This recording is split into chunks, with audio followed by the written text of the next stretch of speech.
semuanya, perkenalkan saya Syifa Nuraulia Azahra dengan NIM 2006541 dari Program Studi Administrasi Pendidikan kelas 2B.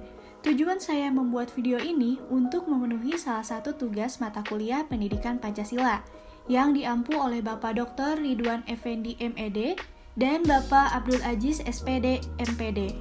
Mengamalkan nilai-nilai Pancasila dengan mengaitkan pada sejarah ideologi Pancasila serta tantangannya. Ideologi berasal dari bahasa Yunani, yaitu idea dan logos. Idea berarti gagasan, konsep, cita-cita, serta logos yang berarti ilmu. Secara etimologis, ideologi dapat diartikan sebagai cita-cita atau pandangan suatu bangsa yang menjadi pedoman dalam kehidupan bermasyarakat dan bernegara.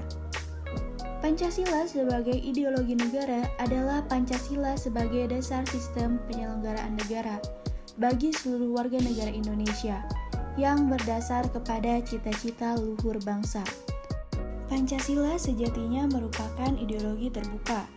Ideologi terbuka merupakan ideologi yang nilai-nilai dan cita-citanya tidak dipaksakan dari luar, melainkan digali dan diambil dari kekayaan rohani, moral, dan budaya masyarakatnya sendiri.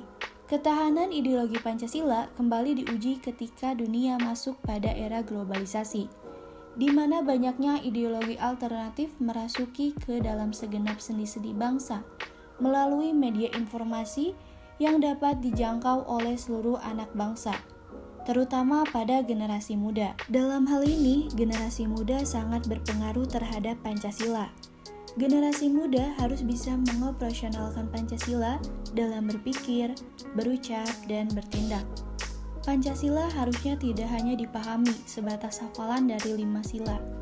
Pancasila juga harus hadir dalam napas kehidupan dan harus diamalkan. Harus ada sikap saling menghormati dan bekerja sama antar pemeluk agama dan penganut kepercayaan untuk mewujudkan sila pertama. Selanjutnya, dalam pikiran, generasi muda harus meyakini akan hak setiap orang tanpa melihat latar belakang suku, agama, dan juga budaya, sehingga kita bisa mengembangkan sikap tenggang rasa serta saling mencintai. Maka, cita-cita menjadikan sila kemanusiaan yang adil dan beradab bisa terwujud dalam kehidupan bernegara. Untuk menciptakan persatuan Indonesia, kita harus rela berkorban untuk kepentingan bangsa dan negara. Selain itu, kita harus mengesampingkan egoisme dan egosentrisme untuk kepentingan yang lebih luas.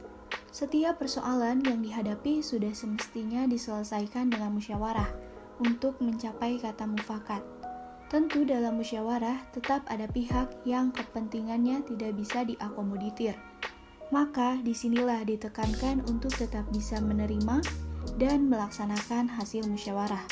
Rakyat akan dipimpin dengan penuh hikmat dan kebijaksanaan. Untuk mewujudkan keadilan, kita harus mengedepankan penghormatan pada hak-hak orang lain. Yang tidak kalah pentingnya adalah membiasakan diri untuk mau menolong orang lain serta selalu berusaha untuk menerima hak dan menunaikan kewajiban. Dalam hal ini pastinya memiliki tantangan tersendiri bagi ideologi kita.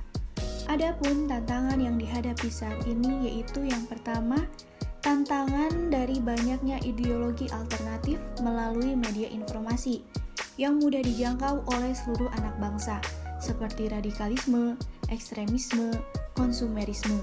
Hal tersebut juga membuat masyarakat mengalami penurunan intensitas pembelajaran Pancasila dan juga kurangnya efektivitas serta daya tarik pembelajaran Pancasila.